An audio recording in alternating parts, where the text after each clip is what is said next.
Come on.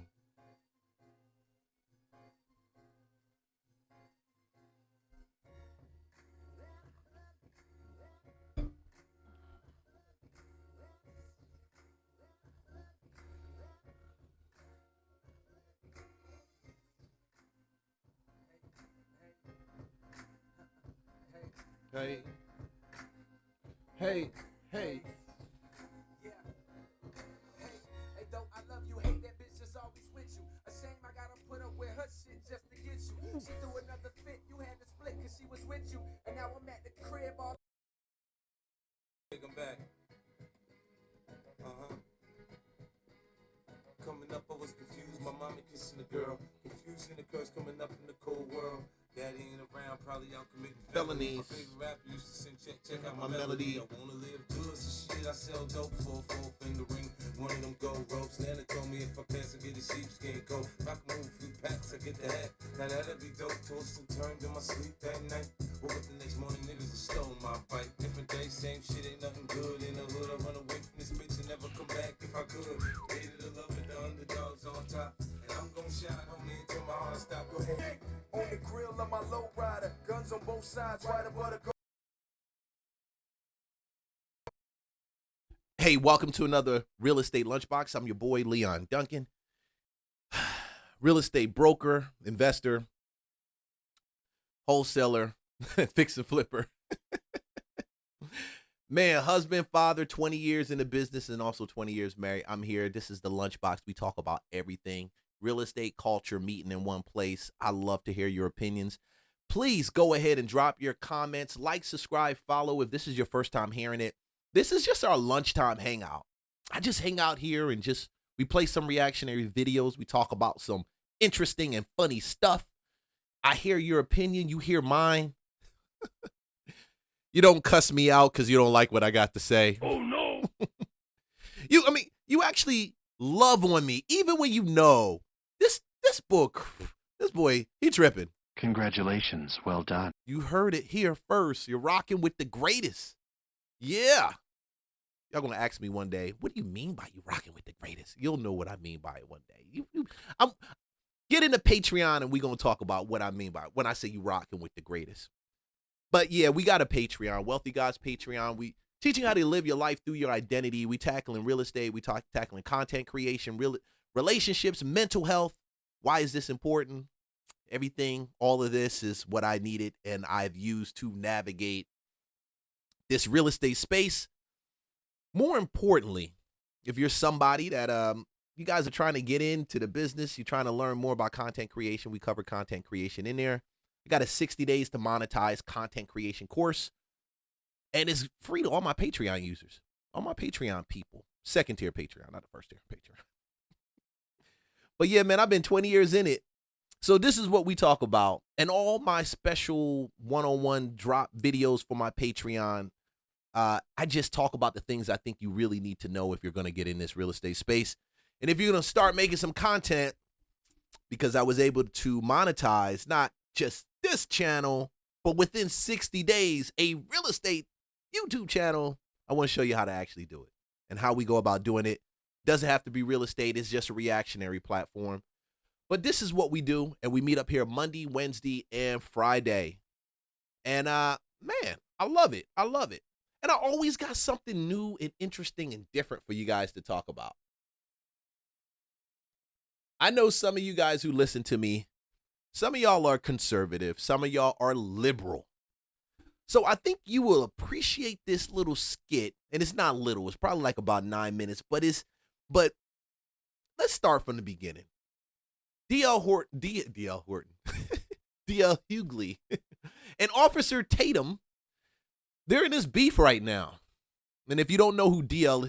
Hughley is, if you don't know, black comedian, he's been around for the longest. I think D.L.'s been around for like 30, 40 years, man. I used to watch him when I was a kid. And I'm 48 years old.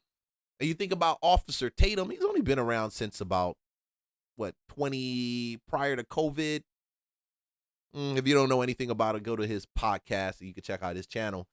But this Nolan Wells situation, which I'm not going to get into the conversation on Nolan Wells because that's a different thing. I kind of like to hear that play out straight through. I want to hear what it looks like at the end of it. But check this out. I want you to hear this exchange between these two guys. And you're going to say, Leon, why did you pick this exchange? This doesn't fit too much of your reactionary content. Well, guess what? We just talking about something a little bit different. But I'm going to react to it, but not in the way you think. But let's go. This is Brandon Tatum. Y'all just see what unfunny ex-comedian D.L. Hughley just said about me. Posted a picture of me and my wife. To do what? To be a racist? You are the lamest dude in all of comedy. What is more lame than calling yourself the job you used to have? You're not an officer anymore. You were a football player who failed at being a football player. You didn't make the team, so you became an officer. That wasn't working out, so you became an influencer. You talked about emotion.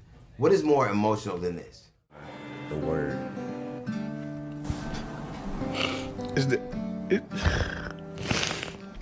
You cried for a white dude who the people didn't even think you worthy to speak at his funeral.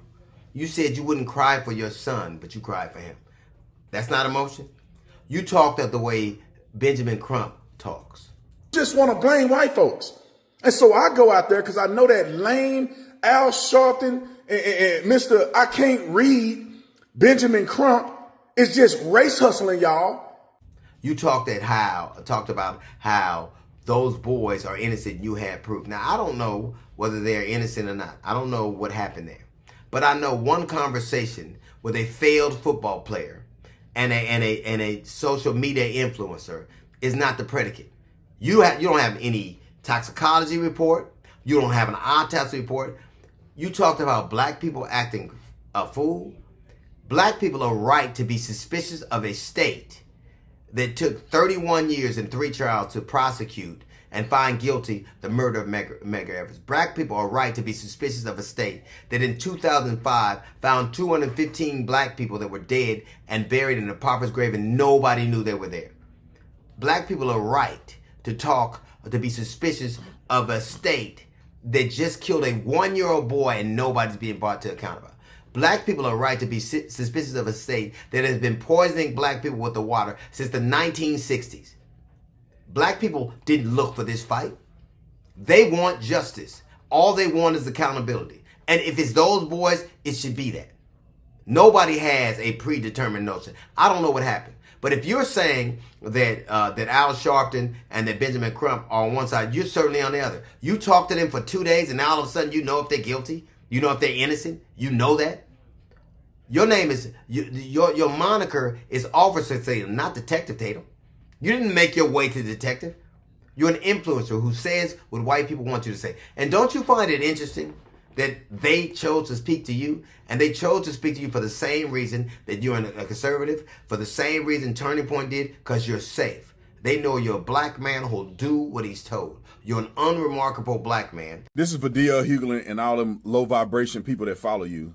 First and foremost, bro, you don't want to talk trash to me.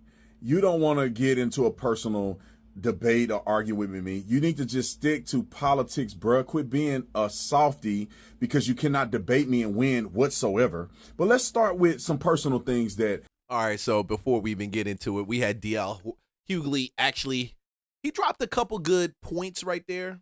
And I always like to listen to people that are liberals say what they have to say, okay?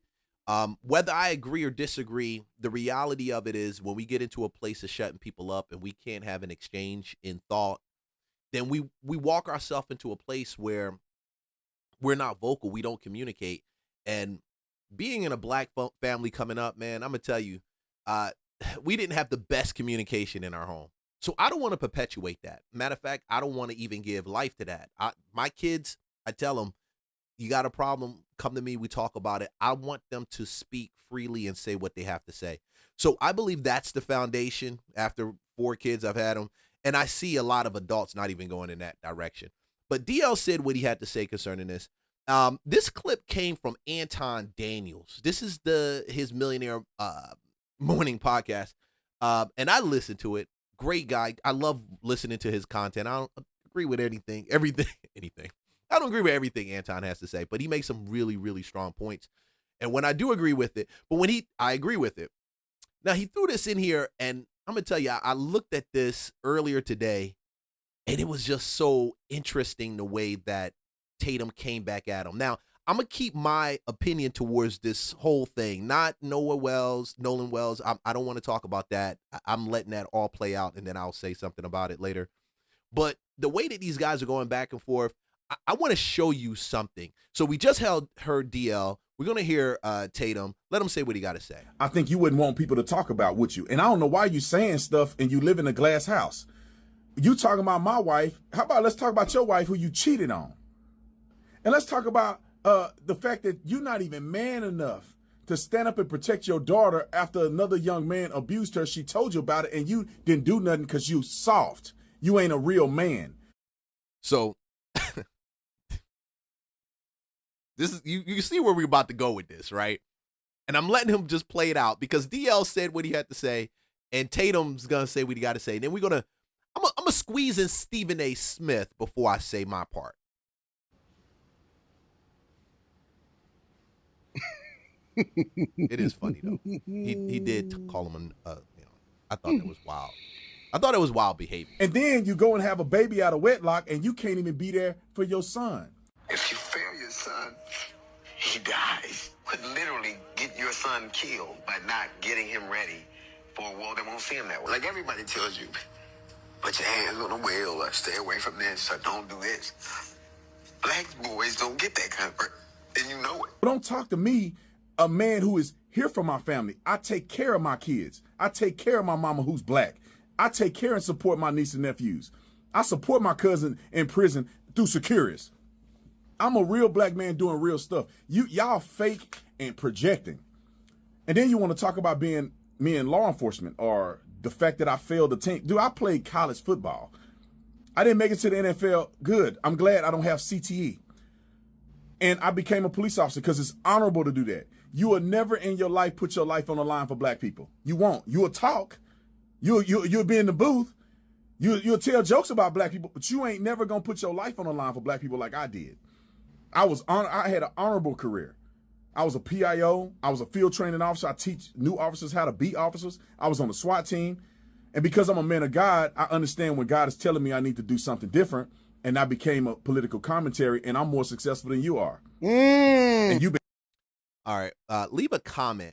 You guys leave your comments as you listen to this. Tell me what you think about it. And I'm going to tell you my piece at the end. Doing it since I was a kid. And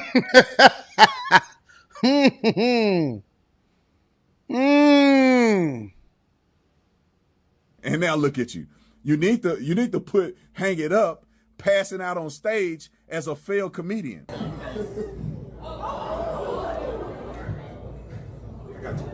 got you. And then you want to go personal about Charlie Kirk. Charlie Kirk was a good dude. You only shed tears for people who are good men. And I thought about his children. That's what made me choke up and cry because he was a good guy. Y'all out here crying for George Floyd, who was a crackhead, robbing black women at gunpoint and all that. You are lame for what y'all shed tears over. And then let's move to the Nolan Wells case. How much effort have you put in the Nolan Wells case? Who have you interviewed?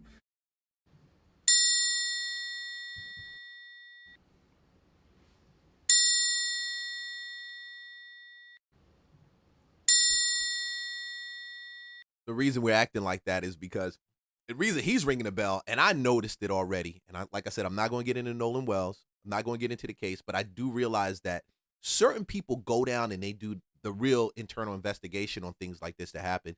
And some people don't do any level of investigation on it. They just make their comments. And I'm interested. It interests me. It was just interesting to see how many people like DL was making comments, but nobody took the time to go down there to learn about Nolan Wells, to learn about the situation. Outside of being a reporter for one of these major newscasting stations, now you're starting to see some influencers that are coming to town, but a lot of people were speaking about this, and they were sure that this was what the news or the media said it was, and that it was nefarious and something was taking place without doing some due diligence. Now, like I said, I'm not going to get into the Nolan Wells, but seeing these two guys go back and forth, it started to make me think of a few things, and I'm going to tell you what it made me think of. I'm going to let them finish this. Have you tried to get to the bottom of what happened? Did you travel to Horn Island? Did you travel to Mississippi? Not one time, bro. You were in a booth somewhere crying about white people all day. You need to check yourself before you wreck yourself. Don't talk to a boss and get on there and try to let your low information or low energy people that support you hype you up, bro. You are washed up. You will never debate me because you're unprepared. You're all emotions, and that stuff does not work anymore. People are sick of y'all fake, woke black people running around trying to say I hate black people because I'm willing to hold black people accountable in ways that you are not.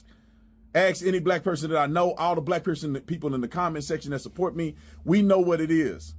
Y'all are bums. Y'all are emotional bums. Complaining about white people every single day of your life, and allegedly you got $10 million net worth. And you still talking about it's hard and crying because you ain't able to prepare your kids for this. Man, shut your sorry self up. And this is my challenge to you, because I don't believe in violence or nothing like that, unless I have to. But for you, how about you debate me then, since you talking tough? Since I don't know the black community, debate me about black history. You ain't gonna do none of it. And you should apologize for Larry Elder for the stuff you said to him, because you lame and that dude is a boss. All right, I'm out of here. Trying to figure out, Officer Stater, what the hell is wrong with looking at yourself as black first before you're anything else, black before you're American, black before you're anything else. What's wrong with that? Okay, because all black people ain't the same, and like for instance, we all different. So when I say I'm black, what does that mean? The color of my skin. Can I interject right there? No. Black people from New York is different than black people from the South. Black people from Africa that came over here as immigrants are very different than African Americans. We're all different. We're diverse like anybody else. When white people say I'm white first, what does that mean? Let's stick with black people in this regard. When you talk about the slave trade, and you said we were enslaved and then traded all over the world. Who were those people? Black people. Well, I'm simply saying if you identify with that from an historical perspective, these are my ancestors. This is what we endured. This is where I come from, and that's what I identify with first. Because to some degree, I'm still feeling some remnants of that even in today's society. I'm saying if you identify yourself as black before you identify yourself as American, what you're doing is saying, coming out of the womb, I'm going to be at a disadvantage because I'm in America and I'm going to have to scratch and claw and have an uphill climb. Now, that doesn't mean you give up. That doesn't mean you use it as a crutch. It doesn't mean that you sit up there and use that as a reason to be lackadaisical and have a defeatist attitude and don't work your way and maneuver your way through that terrain in order to get to that point. But it does mean you at least acknowledging that, there are historical, insidious acts that are associated with this particular nation that I live in. And as a result, I recognize the fact that I'm going to have to march forward and it's going to be a uphill climb for me to get to where I'm going. If somebody identifies that with blackness, you can do that. But Stephen A., that's not always true that every black person have to suffer an uphill climb. That's not true. And we'll go back to like what I said. My ancestors came from Nigeria, so I know that, through my ancestry.com research, that my people came over here as slaves. Not every black person in America came from slavery. It wasn't the case. Not every black person in America migrated here and was in the South. Some of them went to the North and were in indentured service, and they never were slaves. Some black people came over here and became slave owners and were not slaves themselves. All right. He's got one or two other points I'm going to throw it. I'm going to let him play his points, but let me stick this in, and then I'm going to let him play the end of it, then we'll move on. Couple things, man, when I'm looking at this and I'm seeing these two brothers going back and forth on each other because of their political positioning. One's a conservative, the other one's more liberal, right? A lot of the deception that we have in this world is that we're more conservative and we're not liberal. A lot of us we're conservative in some places and we're liberal in other places. But watching them go back and forth with each other, I got to thinking, how is this actually changing and improving us? How is this where is this drawing us closer to? Because DL is going to continue to have his perspective, and Tatum, he's definitely going to continue to have his perspective. But then we're caught in the middle, listening to the rhetoric, listening to the media, listening to the perspectives from both sides. And sometimes those perspectives kind of shape how we think and we view things. Whether it's right or wrong, bias, we don't think about it. Sometimes we just join with certain people because we like them, we appreciate them. We agree with them on one thing, and we think that they'll be right on the other portion, right? But I got to ask you, man, and this is the reason why I have this Patreon. Where do you get your power and your strength from? Do you get it from your ethnic complexion? Do you get it from you being black, you being white, you being Asian? Do you get it Spanish? Do you get it from that? Do you draw your sense of confidence, your sense of peace, your sense of completeness from that? How about when it's time to go to war? You know, when certain things come up in life, whether we're talking about war against an individual or just like that freaking bill that won't go away, or certain things that happen in your life, do you say, because I'm a black person, I'm going to beat this thing out? Do you say, because I'm white, it's going to work my way? I'm sure some people say that. Don't get it twisted. I'm pretty sure, and I know as a black person, you probably have some white people that say that. But I know also, because I'm a black guy who grew up in the inner city Philadelphia, went to school in inner city Baltimore, experienced some of the most weirdest things when it came to black power. I've seen it. I've seen black people draw their strength from their ethnicity. Do you draw from power? Do you your color, or do you draw from spirit? Because the reality of it, I keep telling people, when we go to the graveyard and we dig up bodies, nobody looks black and nobody looks white. Everybody looks like dust. That's it. Everybody leaves this freaking dust plane and goes to the next. And can we now just entertain me with this point? Could it be a possibility that the way that our brains have been shaped through trauma as black people, white people, Mexican, Spanish, Asia, it doesn't matter. And I'm only speak from a black person's perspective because I'm black, right? Do we draw from that trauma the answers, the power to overcome? Or do we put the trauma where it needs to be, learn from that, and draw our strength from something much greater than trauma? Because when you draw your strength from trauma, me personally, I feel when people talk about single moms or they talk about women and they're acting a certain way, women can be emotional, and a lot of them tend to draw their strength from that trauma they went through with that man. So they say, hey, I don't need a man. I can do it by myself. And guys do the same thing too. We just do it a little bit different. We either don't talk about the trauma, we hold it in, and we say, hey, we don't care. Forget that woman. Blah, blah, blah. We do the same emotional draw. Where are you drawing your strength from? Your power. It's important to know, because DL said, not even DL, Stephen A. Smith said something about that, how nefarious this country has been. And without getting into politics, I'm going to just say every country's been nefarious. We just have a different relationship with this country's nefariousness because we were raised or born in this country. There's great things about this country, but for some reason we always get caught with the nefarious aspects of things. Yeah. But when I saw these guys going back and forth, man, I said, I'm going to talk about this, because at the end of the day, both of these guys, they're great people. I don't knock DL. He had his success in his space, and so did Tatum. He had his success. He's well known in his space. But can they be wrong, man? Can they actually be wrong? Can this whole thing, this whole culture setup deal, can it be wrong? Because I see people going around in circle and circle and circle, and we think that all people struggle, or we're designed to struggle. Or because we're black, we're going to struggle. Because we're white, we're going to struggle. Because we're in this social economic structure, we're going to struggle. But then I've seen some people break through barriers and not even struggle, but do it with a level of grace, ease, and just flavor that I had to start digging with this. And it changed the shape of my mind, my thinking altogether. So I'm going to say this. Stop looking towards your color, towards your strength, as your strength. Stop using your color as your strength. Your color is not your strength.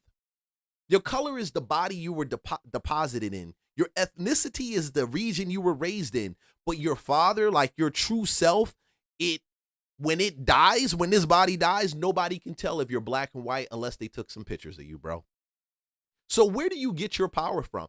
I keep saying we fight for this identity, but this identity, this thing that we have, black, white, that's surface level power and identity.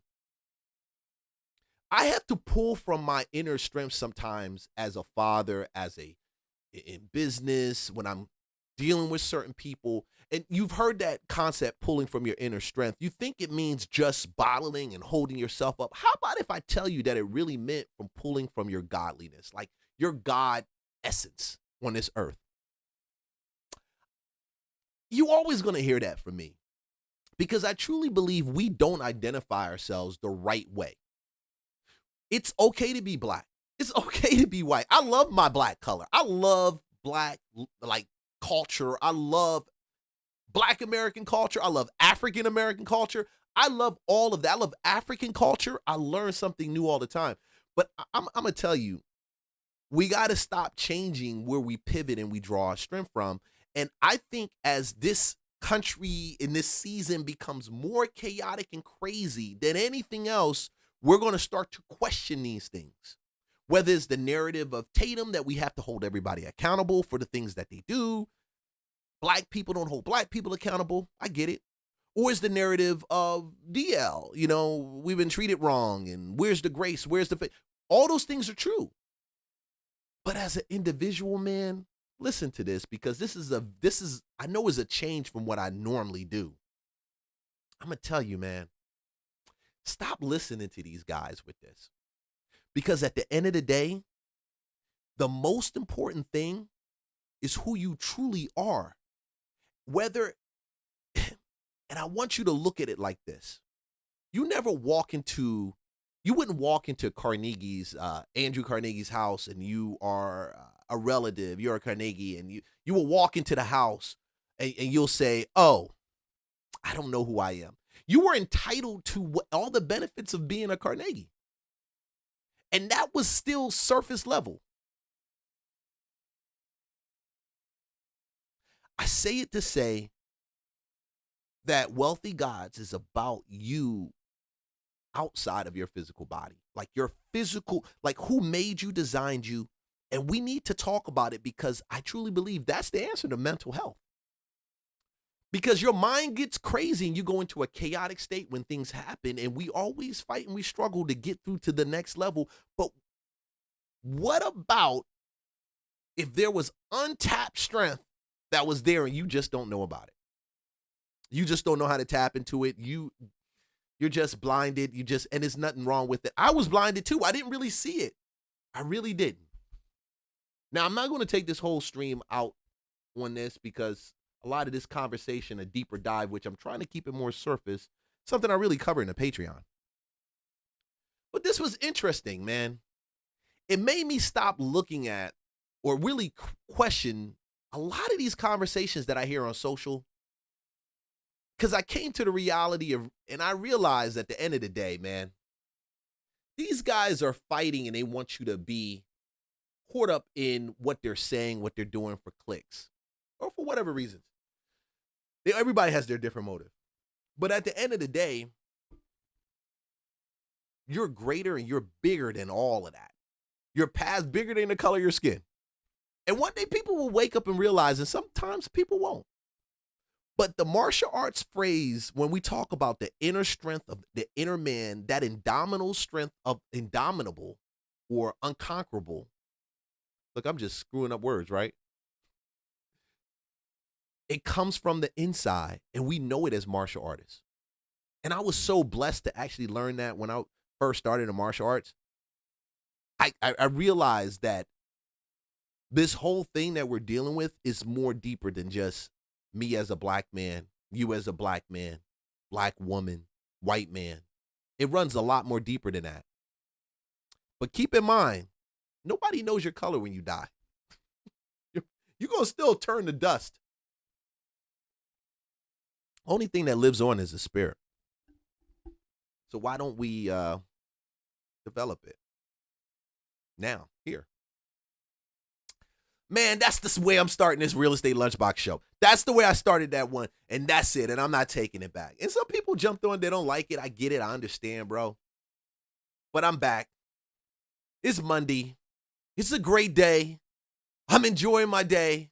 The kids are back to school. And for some people, rent is due. And one thing I'm realizing is that with this whole government pullback of resources, this is just the beginning of where things are starting to go. Be careful what y'all put on the net, man. Just be careful. Where on the door is the right above the deadbolt. deadbolt right there? Yeah. Please come out. 605.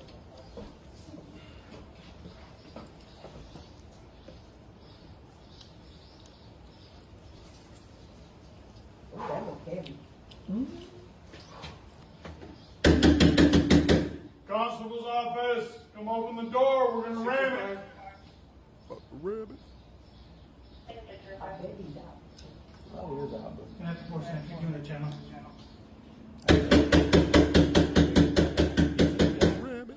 Constable's office, come open the door.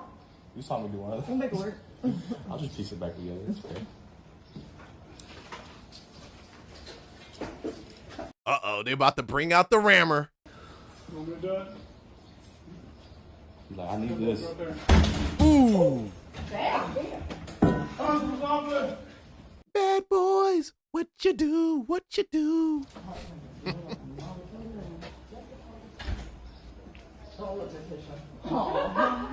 Oh boy. Man, there's a lot of people going through that right now. I believe it's going to get only deeper, bro. Listen, jump into Patreon. The link is in the description. I pinned it to the top. At least in that Patreon, you can listen to the conversation when we talk about content creation, when we talk about real estate, 20 years in the business. I'm just going to tell you what I know you need to know to put that extra stream of income in there so you can start navigating some of this stuff. Because there's a lot of things that people should be doing right now in preparation for what's coming down the line. And a lot of people aren't doing it, but we have those conversations in the Patreon. Let's go. I should have told you when it happened, but I didn't want to worry you.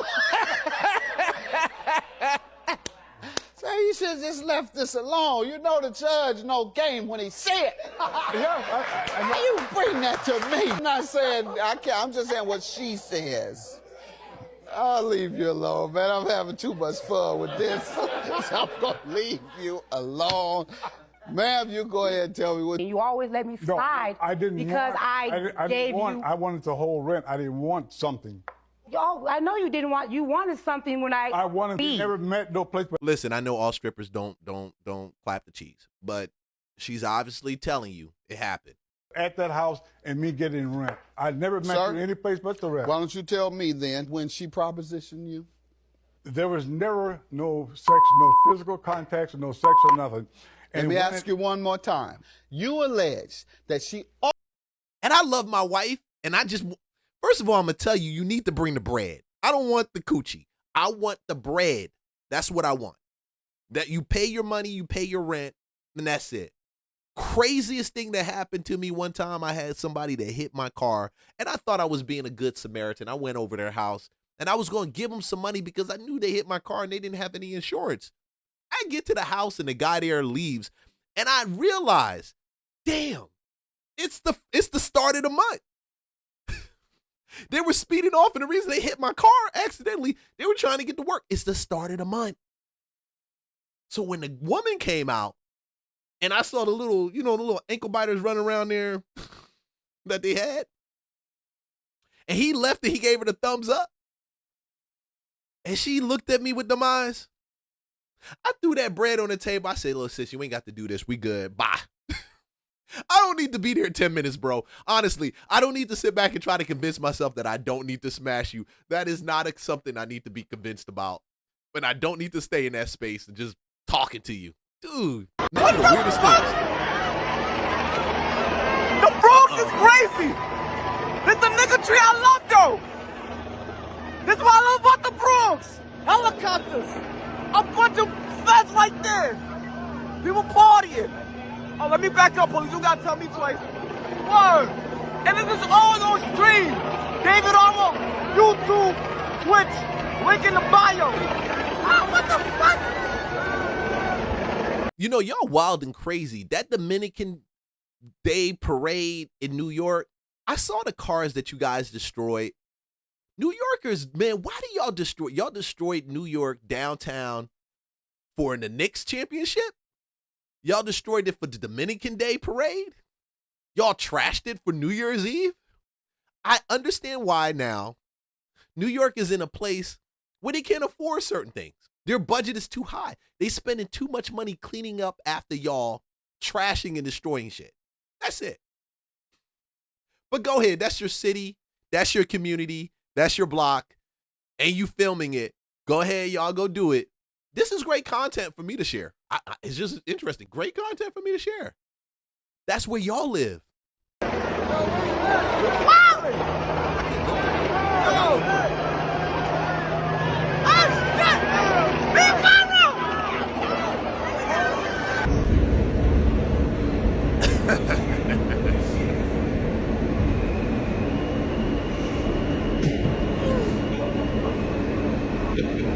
Ooh.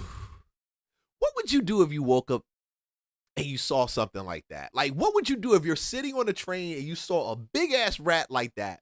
Because I grew up in Philly and we would go up to New York and we would see rats like this. This is not uncommon. Matter of fact, I think this rat is pretty small. Oh, snap. Yo, that joint is right there. Right on homie.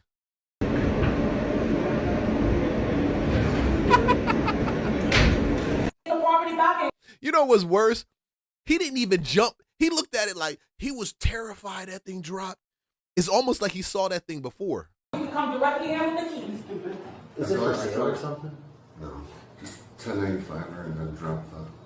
He's gonna handle the charges, criminal trespass, or residential residential. Well, no, it's not, sir. It's my property. So if we go get my property, I will ensure. I will show you the entryway to the Ma'am, house. you don't live here. Okay, sir. Once again, sir, can we go? What's your address? It's Goodson, Goodson, and it should register 127 Beverly Place, Monster, Indiana.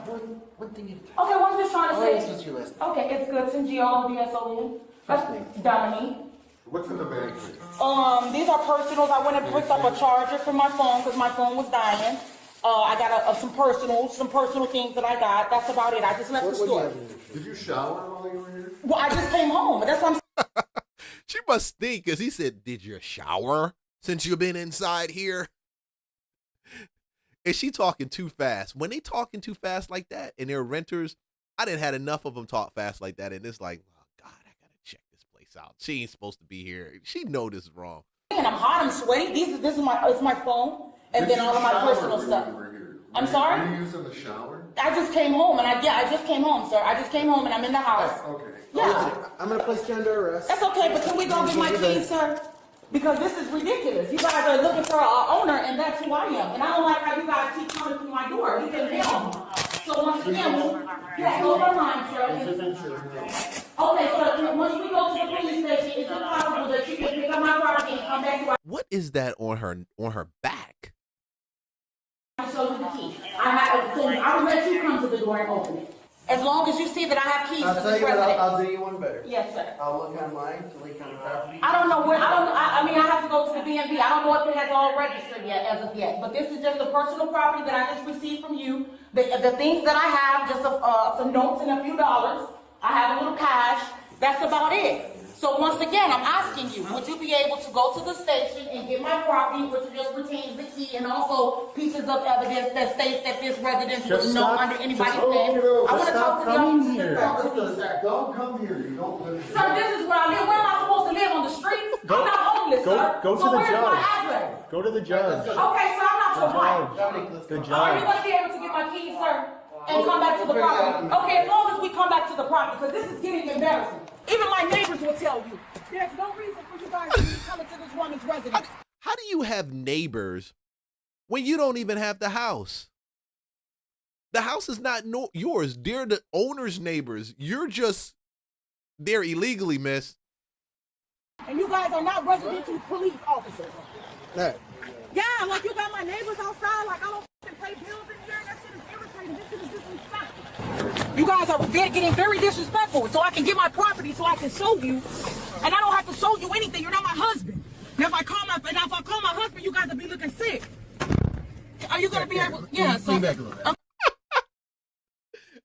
chick said, if you call my husband, you guys be looking sick. So she tried to tell me her and her husband stay there. They squatting there. Are you going to be able to get the property, sir, and come back to the residence so I can show you the keys that open the door? Because I don't have to lie.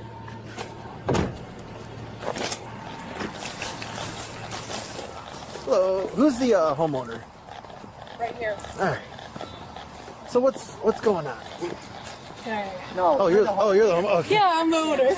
So why is the house empty? Is it? I'm with her. We just bought it, or Yeah. she bought it. She just bought the house Yeah. maybe a week and a half ago, and we're in the process of selling her other home. So Okay. she's got a different home that we got to put up for sale, and we've been going between We've the been two. slowly adding Yeah. things to the house. The and mornings we fixing spend stuff. in her house in Dyer, and then the evenings we try to get over here and do something until like 8, 9 o'clock, and then we leave.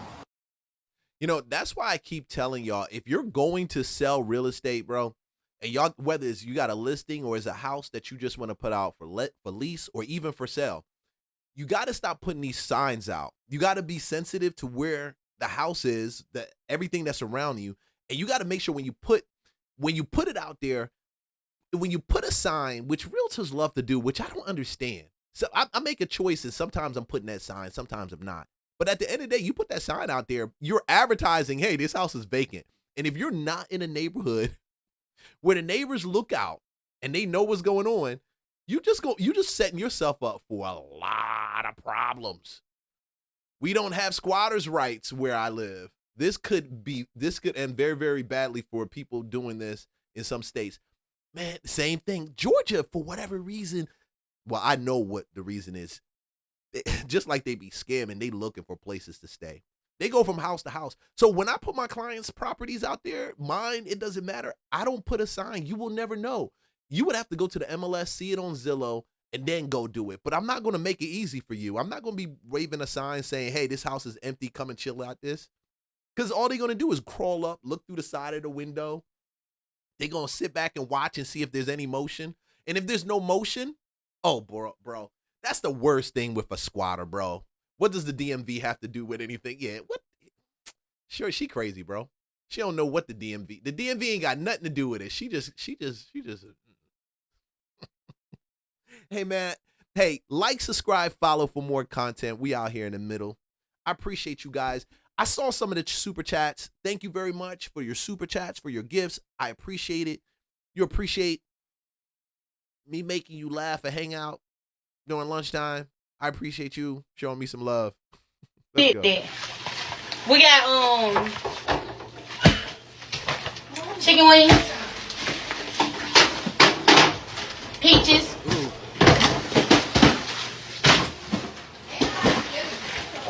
Welch juices. Got 2 cases of these.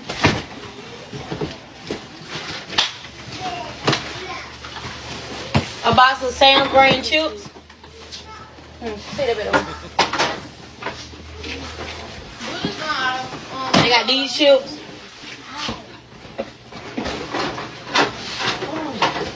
Cinnamon Toe Crunch. Ballpark hot dogs.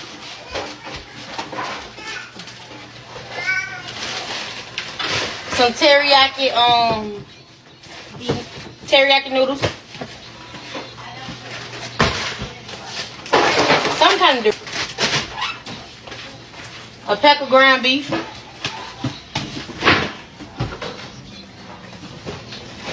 Packets on the sticks. Seasoning salt. Pickles. Powdered donuts. See, you ever wonder why y'all can't, I'm not going to say something mean about this lady because I got a bunch of stuff I really want to say. I really, really want to say, and you know I'm saying, you thinking the same thing too. EBT is creating a bunch of big backs. Oh no. I'm telling you, EBT is creating a bunch of big backs. Bro, you got to realize the children go to school now. My daughters, I saw a friend, not one of my daughter's friends, but a girl at the school. Oh my God, why are these kids overweight, bro? And this is the reason why. Processed food.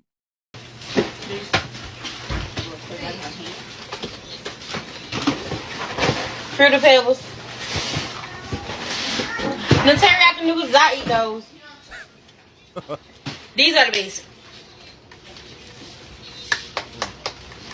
These are the best. Pineapples. Croissants. Some Gushers. She got Gushers on food stamps? See, that's the reason why they messing with y'all. That's the reason. You killing your kids so fast. Processed foods, they killing them. Rice Krispie treat. Welch fruit snacks. Go closer. A case of Sprites. Lake of Charms. Kool-Aid pajamas. More chicken. They over here flossing this food like it's like they pulling out new clothes they bought from H&M or something like that. See,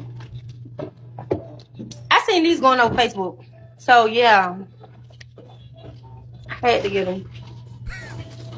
And we got some drinks back here. Some Coke and what juices and Captain John bread. Yeah. The most cheapest bag, the most cheapest bread. See, when we clown and we talk about this, I agree. We got to hold this type of stuff accountable, bro.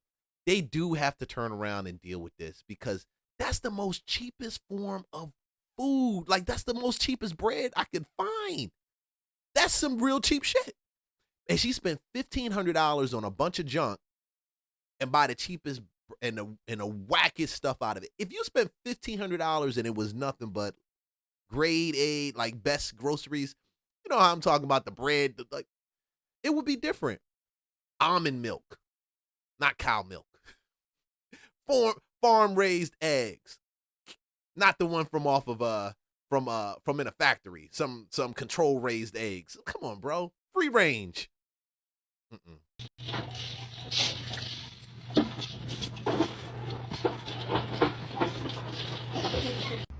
Okay, I think that's him right here. Oh, he on time and everything. Look at that. Hey. Let's see. He'll do this. Okay. Hey, so I have a quick question before you go. Do that. Before you go open the door. I need to go to the bank real quick. Okay. Our reservation is at like 7:30. It's gonna take us like 25 minutes. I know. I really need to go to the bank unless you can let me borrow it. So I gotta pay rent tomorrow. And I'm like $750 short. You want $750 short? I mean, I could give it back to you like in a couple of days. I just gotta have it tonight so I can pay rent in the morning. This is our first date. You're asking me to borrow $750. You didn't know that you had to take care of your rent. This was planned like 4 days ago. Us going out on this date. I know, but I mean, I thought you liked me though. I do like you, but you're $750 on the first I know, date. but men who like somebody, you know, you don't think I look at my dress. Look at me. How you say no to me? You look good, but $750 on the first. This is our first date. I'm picking you up, doing the gentleman I thing. understand I got that. like a nice little outing for us, cash something. I know, and that's why I figured you like me that much that you would at least help me out. Why would you go do this for content? That dude looked like he's shocked. Already have you. I feel like it's some type of setup. Like, is your rent really due? Yeah, it is. But like I say, I'm just $750 short. You know what? But I have it in the bank though. If you could take me to the bank, I can get it. But you say we're gonna be late. Yeah. This feels. I'm not real comfortable with that, and this is our first time meeting, so I'm gonna let you get your priorities straight. I can't. We're not going on a date. I don't think we should go on a date. Your rent is not even paid. It's already. Okay, but if you broke, just say that. Wow, really? That we going to that now? So because. And you put this dude out here and you talking smack, bro? Homeboy don't look like he broke. He looked like he came for a good time. He probably had a pocket full of some cash on the side, was ready to pay for your dinner. See, this is why when you put this stuff out here, we see it, men start responding to it. I want every man who sees this, you tell me how you feel. Leave a comment in there. I want women to actually see this because I don't think she really thought this thing through. For content purposes, you're going to videotape your first date with this dude, asking him for $750 and watching him drive away. Now, if there's more to this story, please enlighten me, because all I see is stupid shit. And I'm trying not to curse. I'm doing my best, but this is stupid shit. Okay? And I'm going to say it again. I won't. Okay. All right. I get it. Well, fine. Bye. Wow. All right. Whatever. Broken. No, I looked at that lease. The lease has 4 people's names on it. Yes, me, my husband, and my children. I believe your husband has a warrant out for his arrest right now. Is that not the case? That's nobody's business, and I don't know. From All a I know is that 2020? you're violating my rights as American National Moor.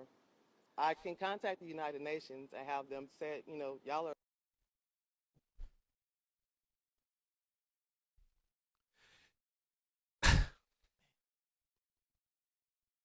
You wonder why people look at y'all weird sometimes? Not y'all, but people like them. I look at them weird when I see them sometimes in the West End. I do. West End Atlanta, I look at y'all weird. I used to look at y'all weird when I saw y'all downtown Baltimore too. Because that's weird thinking. You're staying in somebody's house that you wasn't invited to stay in. Don't have a lease to stay in. Trespassing. And what does you being in a Moor, an American Moor, have to do with you stealing this dude's house? Nothing. Just nothing. Violating my privacy. No, the woman who owns this house told us that you do not. The lady who came, Linda, who came today, she has the keys. You guys changed the locks. I have the keys to this house. I was given. You changed the locks over the weekend. Ma'am. It's on video. Leave me and my family alone. We paid $6,000. Who did you pay the money to? To a realtor. Who's the realtor? It's on the lease. I've looked at the lease. The lease is not a legitimate lease. I've looked at the lease and I signed the lease and I paid. Who is the person? That person is not a realtor. You seen the lease? That is not the owner of the house. I'm going to end this conversation with you. So you're basically trespassing. No, I'm not trespassing. I have a lease and I paid $6,000. The woman who owns this house says you're trespassing. I made a police report. The cops say I'm not. They see my lease. Where am I scamming at? This is the same. It's nothing more than a scam. And I get tired of this in real estate. I see all y'all out here. Some of y'all do. And it's not everybody. That's the thing about it. It's not. But you know the ones, dude. They make up false pay stubs. They make up false leases. They make up false credit reports. All that stuff just to get in somebody's house. And what you going to do? Stay for like 2-3 months and then be out and have to do that down the street? You do that twice a year. The second time, when you get to the third time, bro, you're going to go to jail. That's not a legitimate lease. Why are you living in a house that you don't have the right to live in? I do have the right to live here because I have a lease. From whom? The woman who owns the house. What realtor?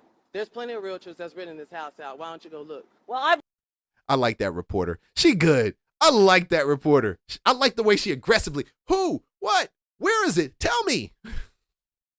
Looked at it. Another lady wants to rent this house and they can't. Why are you living in a house you're not authorized to live in? I am authorized to live in it. I have a lease. I paid $6,000 to be here. Who did you pay? Because the woman who owns this house doesn't have it. The police has the information. And you're harassing me and my family. And I will call the police on you. Thank you. You can't have it both ways. Either you need to be happy that I created a solution for a problem that we had and just chill, or like, I don't know, like sit down. Yeah, I was trying not to be rude about it. Be happy I got the money and sit down. Expand on it. Like she's saying, like she is trying to say, I figured out how to save our ass. You couldn't figure it out. I don't need you to give me no shit. That's exactly what I'm saying. The crazy thing is, and that's the crazy, especially like I am. Like, I'm working. Why would you put me in a situation like that? Why do you have me in a situation where where shelter over my head is uncertain? She ain't lying. She ain't lying. So she left and she went to the other homeboy, her ex, and he paid the bill. And bro, I'm gonna tell you something. I couldn't live like that. I couldn't do that. I would be tripping if I saw that. I'd be like, yo, bro, We wouldn't be together. You've already proven to her that she's biting off more than she can chew, and you definitely have bitten off more than you can chew. That's insane. That's crazy talk, bro. No. That is the point. How much months has the rent have not been paid to get an eviction notice? That is the point. That is the point. Yo, you think that everybody I don't know. I fix shit. I fix shit. I fixed it. This is what happens when I talk about fairy tales. And this is what women think. Everything is peaches and cream. It's not. And at some point in time, I'm not saying everything has to fall down and crumble. But in sticky situations, in tough moments, honestly, that defines your relationship as a dude. And I'm a man, right? We already get the weight of the world on our backs. The first thing that I heard was, why are you putting me in a position where shelter is potentially being taken away from me? You took your ego out of it to say, well, she did what she had to do for us. It's still for you guys. No. The challenges that you guys experience together should be experienced together, not with an ex. But this is the problem. When you're sitting back there living with somebody you ain't supposed to even be living with, this is what happens. You guys are probably never even supposed to be under the same roof. That's why one is a boyfriend and the other one is a girlfriend, not a spouse. You play boyfriend and girlfriend, and then you play husband and wife, and then when you get husband and wife real shit that come at you, because it's real husband and wives that have that shit that come at them, you respond like a boyfriend and a girlfriend. You're living in a husband and wife space, sharing husband and wife responsibilities, and you respond like a boyfriend and a girlfriend.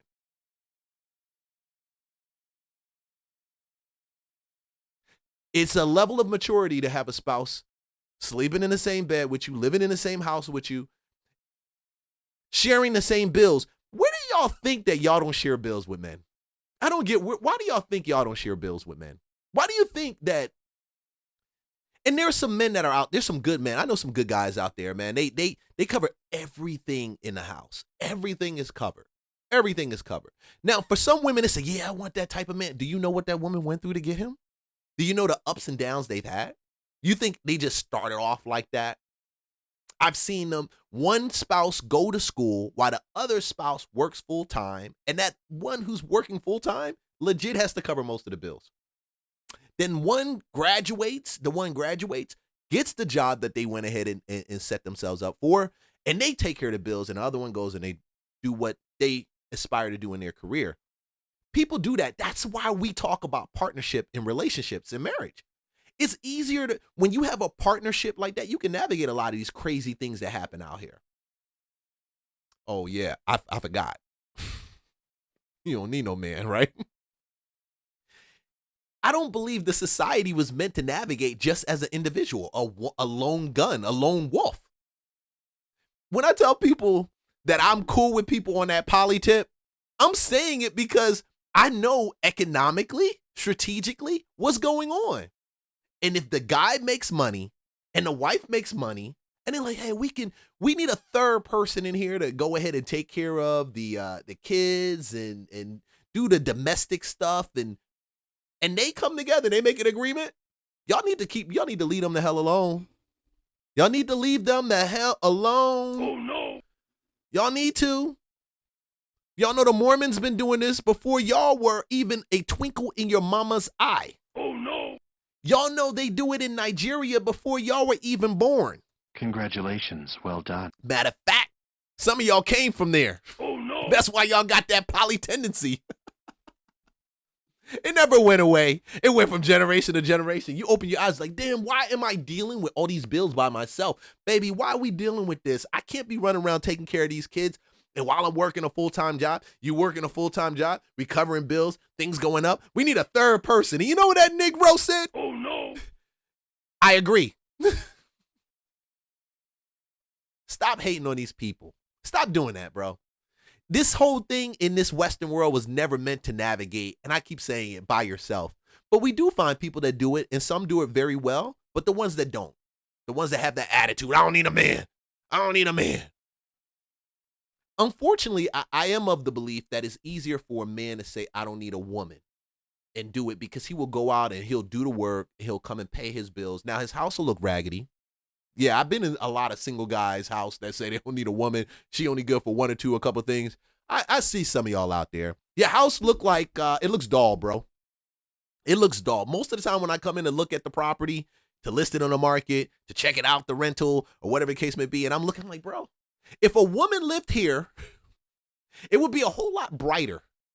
Because I give props to women. When they come in and they change things around and they add their sexiness on it, ooh, it'd be sexy, bro. You be like, now that's not all women, because you get some that you can pay them and they never gonna be sexy, bro. It don't matter how much you pay them, no matter how much you change on them, how much plastic you put on them, they just don't got that je ne sais quoi. They don't have that it don't do nothing for nobody. Unfortunately. All right. Oh no. It's the truth. It's the truth. It's how you raised. It's how you raised. But this is nothing more than a pretend to play house situation. Stop crying. Okay? Just stop. No, the thing And all you get is a complaint. How about a thank you? I'm talking about. How about a goddamn thank you? That's what, if I gotta go and tuck my tail and go to a ex. How about you go thank him too? Yeah. How about that? Like, how about you know what? I don't like the way you went about it. Perhaps you should have said something beforehand. But thank you. These are the final moments Fabiana Polizzi can call her house on New York's Staten Island home. It becomes reality. You know, to watch your whole life being loaded into trucks. And it's worse when it's not because you want to. Trying to bring down her mortgage payment to stay out of foreclosure, Polizzi says she turned to a local company to help her get a loan modification. Instead of getting financial help, her home went into foreclosure. It's hard because as a parent, you're supposed to protect your kids. And I feel like I failed them. Her life changed when this document arrived, a notice of eviction, 14 days to leave. Officials say homeowners should be careful of some self-proclaimed home savers. In a separate case in Arizona, the state's attorney general's office obtaining this recorded call. They say it's between a desperate homeowner and a local company called Arizona's Helping Hands. I want to save my house. I want to save my house. I don't want to lose my house. I do not want to move. The scheme starts with the scammers figuring out that somebody is in financial distress. According to the AG's office, this company monitored online records, aiming to be at a house within 20 minutes of foreclosure documents being filed to tell homeowners they can help. But this lawsuit alleges the company was actually running a racketeering enterprise to convince people to sign over their homes. The attorney for the founder of Arizona's Helping Hands declined to comment to ABC News, but he wrote to the court that the AG's case is flawed and there was no scheme. Do not let one of these fraudsters in your house. Slam the door on them if you have to. Yo, do not. I'm telling you, bro, don't do it. Anything, if you're going to be selling it to somebody and they buy cash, that's different. They're going to buy it out from underneath you. Whatever price they give you, if you don't like it, you can go gather as many offers as you want on that situation. Some people need it. Their value when we do that is just a quick close, and it should be nice and clean. But if somebody says they're going to help you with forbearance, modification, first of all, you don't need them for forbearance. You can go do it yourself. But let's say they say we're going to help you modify the loan. You're better off going to a realtor, an attorney. Like, nah, you don't want some stranger off the street, bro. You really don't. You don't know what they're putting in it, especially if you don't know anything about real estate. But guess what? You join the Patreon. We do got Real Estate 101. We talk about it. I answer questions. We go back and forth because I feel like you do need to be knowledgeable. There are a lot of foreclosures that are coming down the line in this season. Between now and the end of the year, there are a lot of evictions that are going to be taking place between now and the end of the year. There's also going to be a huge influx in houses from some of these institutional buyers that have to liquidate either to meet certain guidelines that have come out by the Trump administration.